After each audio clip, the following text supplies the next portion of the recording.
Last day, you made it to day 5. This is where we'll put it all together and you will have a completed bag. So you want to start with your main piece with your D-ring holders attached inside out, and then your lining right side out. You can see the shiny parts on the inside, and we will fit these together. The instructions say to put the seam on the lining on the front of the bag,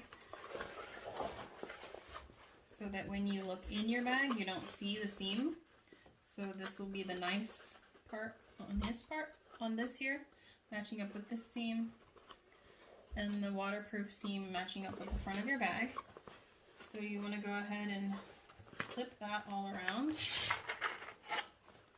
and you can butterfly, I don't know, maybe I just coined that term, butterfly out your seam here.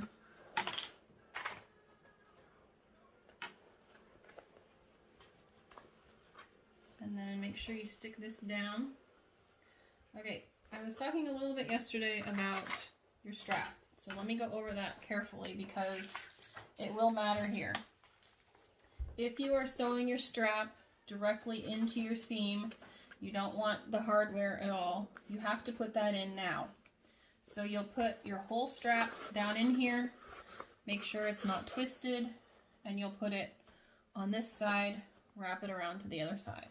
Okay, I usually put that inside my main part before I stick my lining in, actually.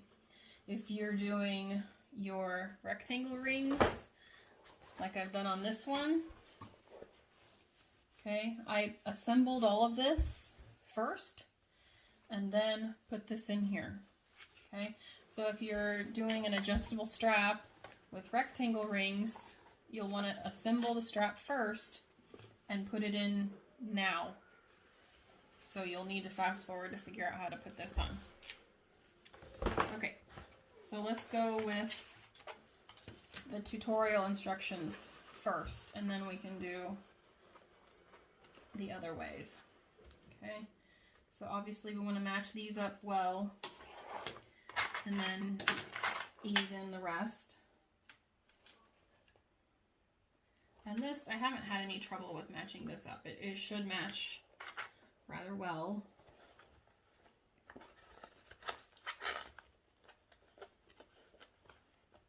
It is a curve here though, so you want to be careful when you're sewing. Make sure that they stay together. Getting clips everywhere today.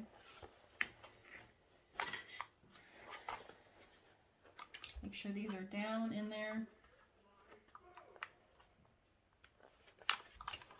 And ease this all in.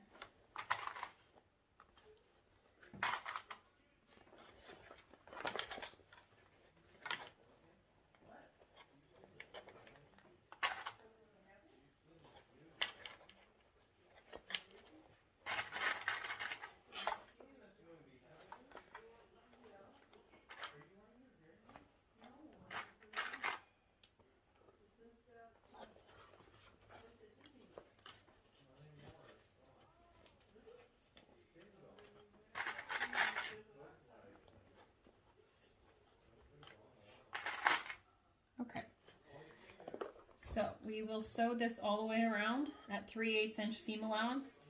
If you've done a wider strap here, you can do a 1.5 inch strap if you do a 1/4 inch seam allowance on this part, which I've done. So I actually use a 1/4 inch all the way around sometimes because I use a 1.5 inch strap and it works just fine. So don't worry. If you've used a 1/4 inch and you're supposed to use 3/8 inch here, it doesn't matter on this part.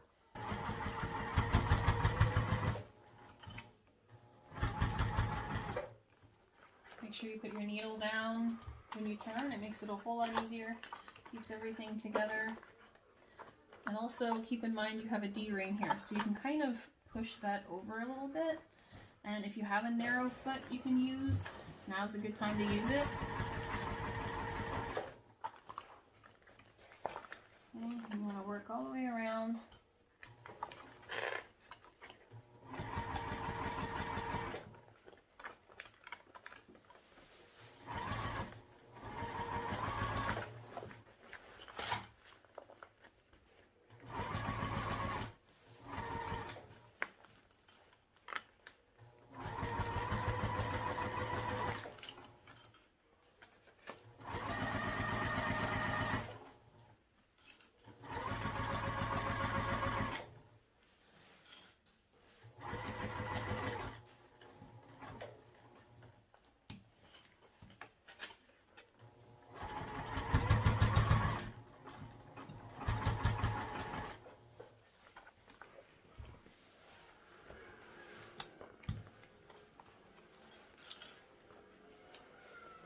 Okay, and then make sure to move that D-ring back over to the other side. You definitely don't want to hit that.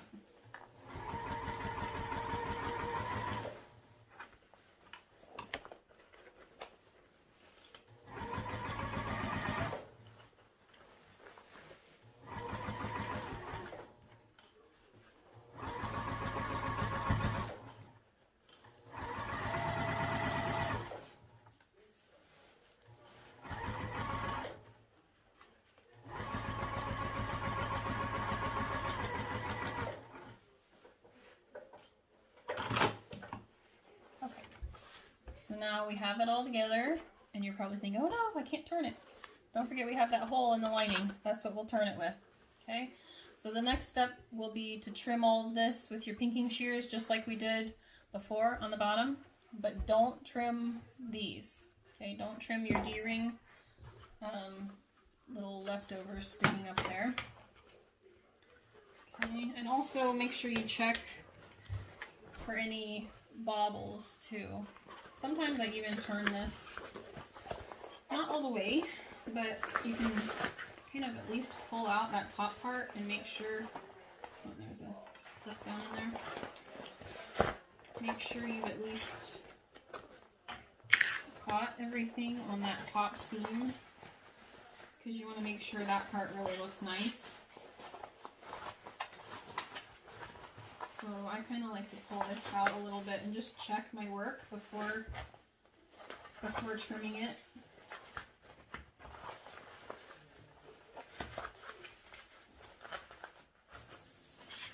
Okay. So you can see I've missed a little part there. So I will turn it back right side out, and, or sorry, wrong side, and fix that a little bit. I didn't quite get my seam allowance there, and that's what happened. So I'll turn it back through.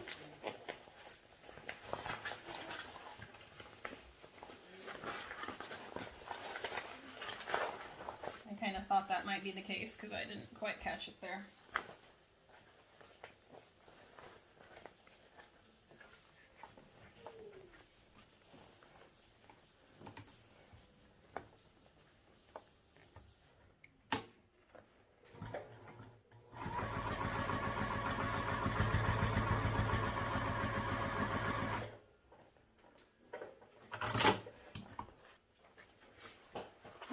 So we'll check again. Okay. So now it's caught and we can continue. Okay, so I'll go ahead and trim that seam now.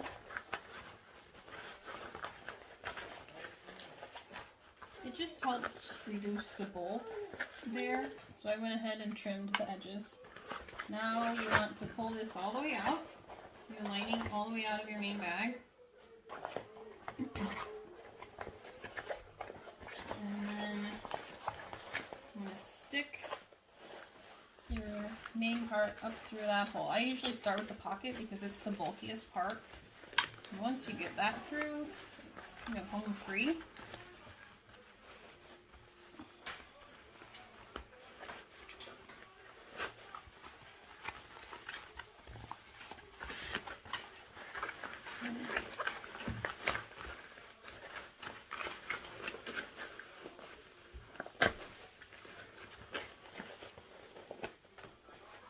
And you want to kind of crisp those corners out there.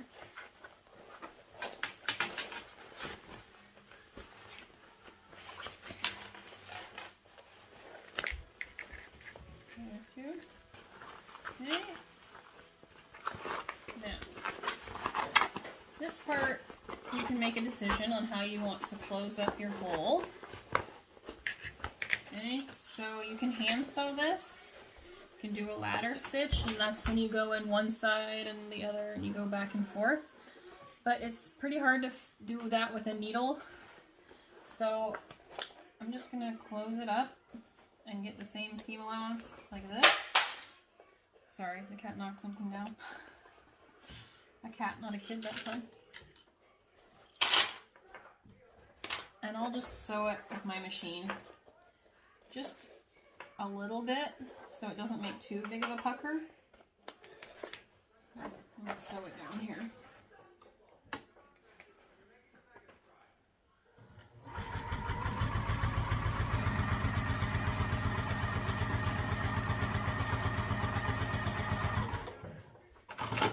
If you didn't pull it out and check before, you definitely want to check your seams before you sew that closed, so you don't have to open it up again.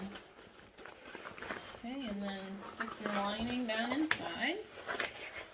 Starting to look like what you expect, isn't it? Look at you. If you've made it this far, you are home free. Okay, so that lining goes down in there. And then you want to straighten out your top. Straighten out that seam there, because we will be top stitching this. Get it all nice and pretty. You can iron it if you want. Okay, so we're going to top stitch this. Remember, 1/8 of an inch. You want nice even stitches. You can increase your stitch length if you like. I'm going to do nice even stitches all around. And we want to make sure that that seam is even, so that, you know, one side isn't flipped up or down, because it'll be noticeable.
Okay, so your top stitching is done. Look at that. Okay. Now, last part is your strap. So the webbing, I'm going to use this seatbelt webbing from Bob and Jen's Odds and Ends. And so you take your adjuster and put it around that middle loop. And you can decide how you want to finish this off. You definitely want to use your lighter and light the ends so they don't fray. Okay, so we're going to bend this down a couple of times. And you can rivet this to the main part, or you can sew it. Sewing can be a little challenging because this can get in the way. Okay, so I have it against the main part there, and I'll just sew a couple of times back and forth.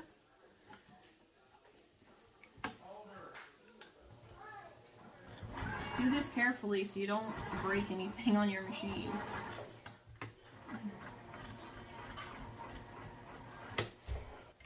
Okay, so I'll probably throw a couple of rivets in there.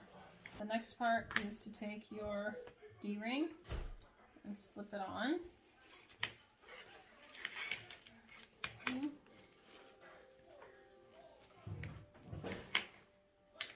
And then you take your end and go up and down. And then we'll be putting the other D-ring, swivel clip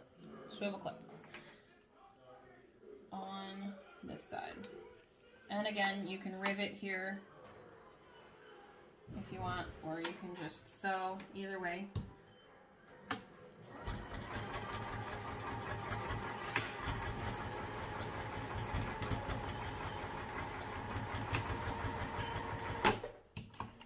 That won't be coming loose. Okay. So then we have our strap with the webbing. And we hook this on.